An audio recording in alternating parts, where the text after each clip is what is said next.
Em nome do Pai que me criou, em nome do Filho que me resgatou, em nome do Espírito Santo que me santificou, Supremas Majestade, eu venho em Sua divina vontade, em nome de todos, do primeiro ao último homem que existirá na terra, para dar a Ti as homenagens que tem de direito, as adorações, os louvores, o amor e as ações de graça, e fazer todas as reparações por todos e por cada pecado.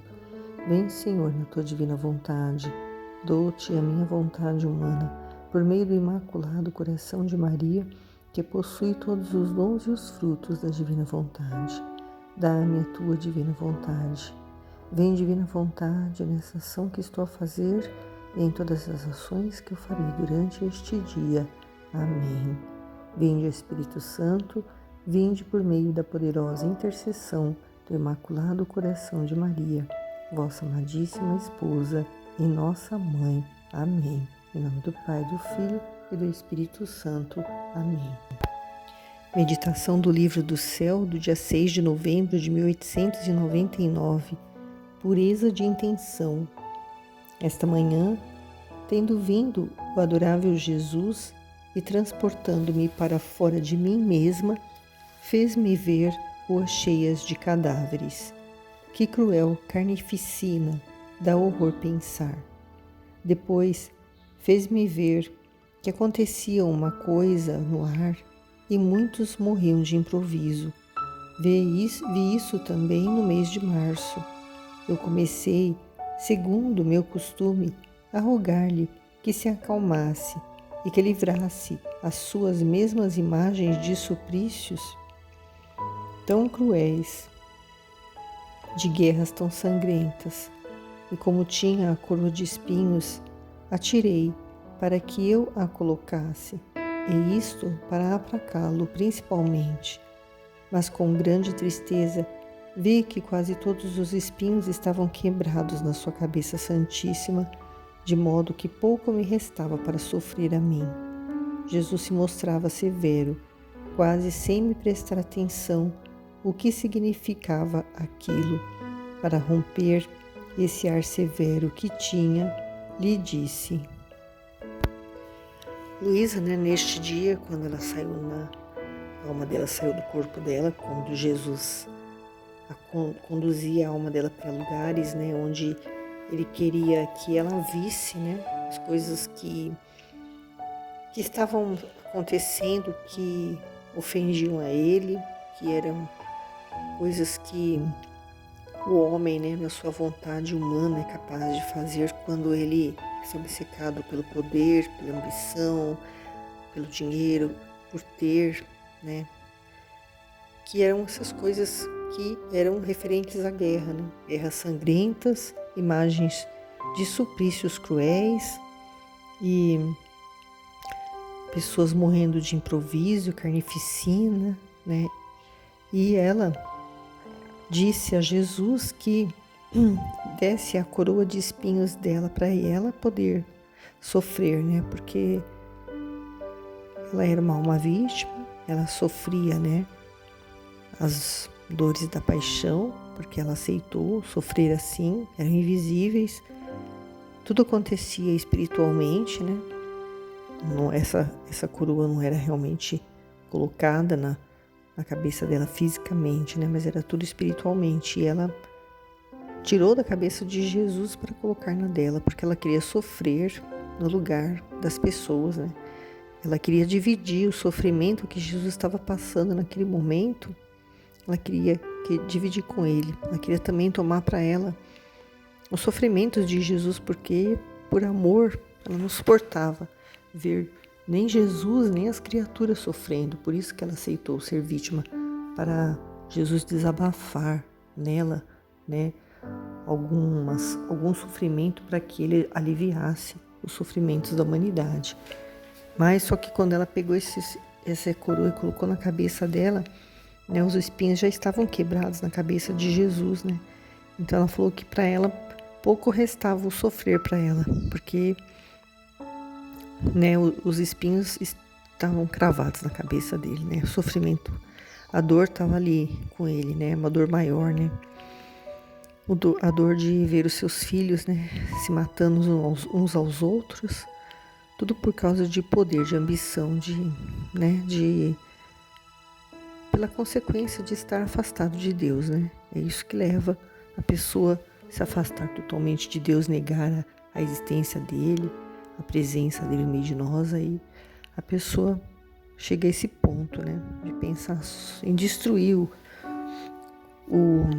semelhante, né, ao invés de ajudá-lo, né, de amá-lo. E Jesus, né, ele se mostrava severo e não prestava atenção, né, no que ela estava fazendo. Então ela disse para ele: Docíssimo amor meu, te ofereço estes movimentos de meu corpo que tu mesmo me fizestes, e todos os demais que possa eu fazer, com o único fim de te agradar e te glorificar. Sim, quero que também os movimentos das pálpebras, os de meus olhos, de meus lábios e de toda eu mesma sejam feitos com o único fim de te agradar só a ti. Faze, ó bom Jesus, que todos os meus ossos, os meus nervos ressoem entre eles e com clara voz te atestem o meu amor.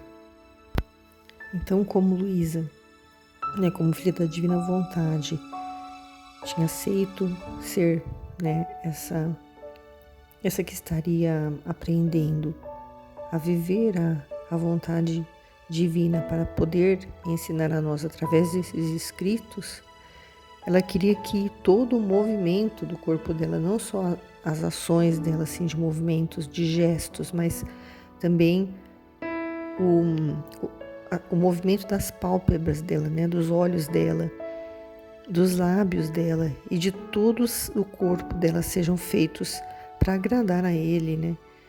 E até os ossos dela, né, os nervos dela, que todos eles ressoem entre eles e com clara voz atestem o amor que ela sente por Jesus, né?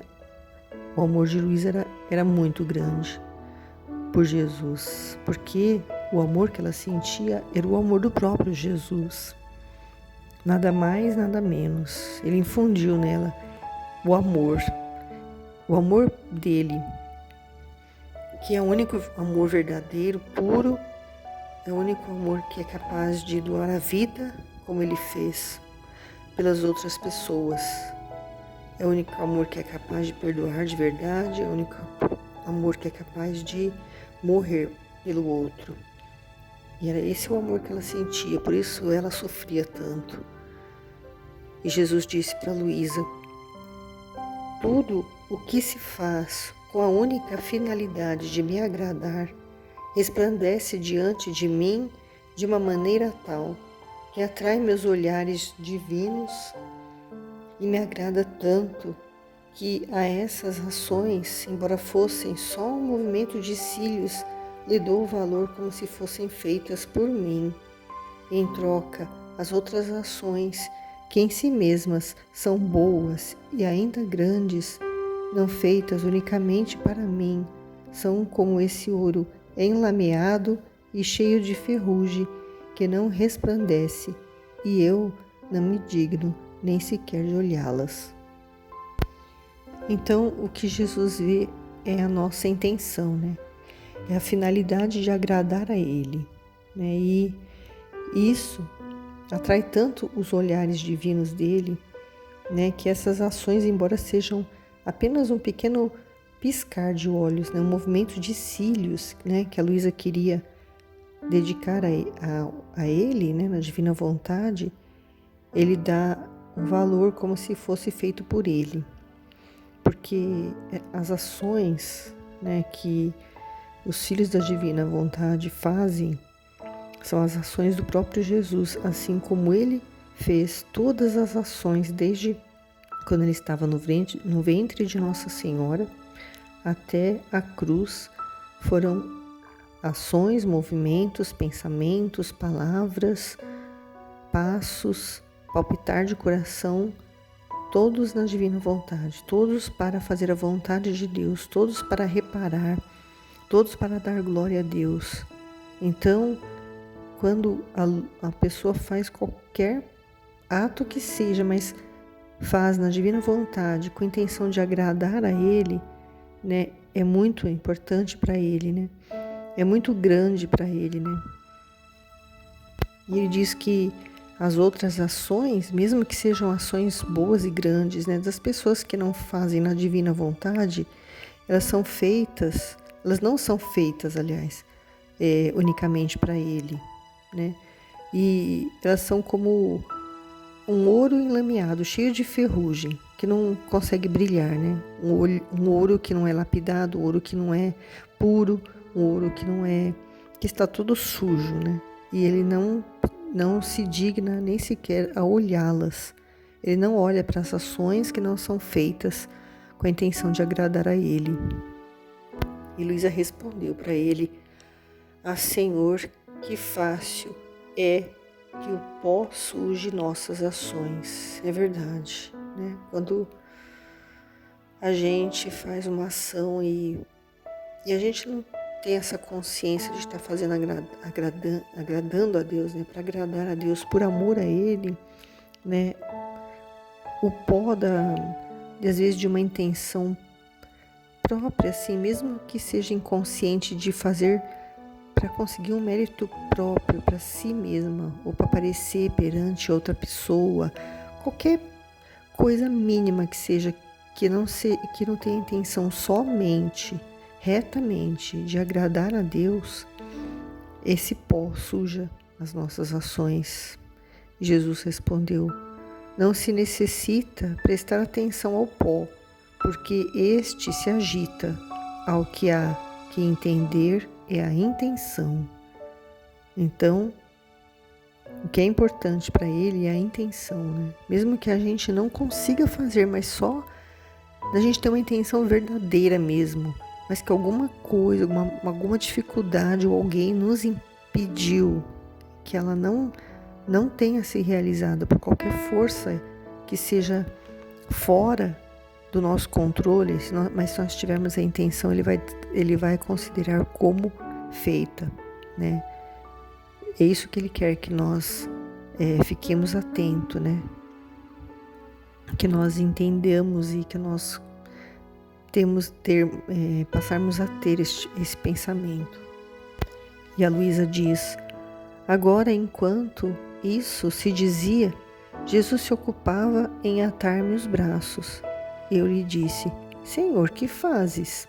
Jesus respondeu: Faço isto porque tu, estando na posição da crucificação, me apracas. E como eu quero punir as pessoas, eu estou amarrando-os a você. E disse isso, desapareceu. Então, Luísa, como era uma alma vítima, Jesus estava atando os braços dela, né, na posição de crucificada, para então poder, né, aplacar, né, a ira dele, né, que quer castigar, para poder diminuir os castigos, né. Então ele diz: eu quero punir as pessoas, né. Então ela está amarrando as pessoas, a Luísa, porque ele, amarrando as pessoas a Luísa, ele estava deixando de punir, né, naquele momento, né? Mas vai chegar uma hora que a justiça de Deus, que é maior do que tudo, vai ter que ser realizada, né? Porque o grau de ofensas, né, a Jesus é muito grande, é uma coisa assim que é até incompreensível para nós, né? Porque a gente não consegue entender, nós que amamos tanto a Jesus, como pode ter pessoas que o odeiam tanto, que fazem tantas barbaridades, assim, coisas horríveis, pior do que aquela carnificina que a Luísa viu por causa da guerra. São aquelas pessoas que se dizem que não acreditam em Deus e que querem fazer da vida que elas bem entenderem, né? Excluindo Deus da vida delas. Isso é muito, muito terrível, né? E a justiça não está, Nossa Senhora não está conseguindo mais segurar o braço de Deus, né? Que está evitando, né, essa justiça, esses castigos, mas a gente sente que esse momento está chegando, né? A hora da ira de Deus mesmo se voltar para a humanidade, né?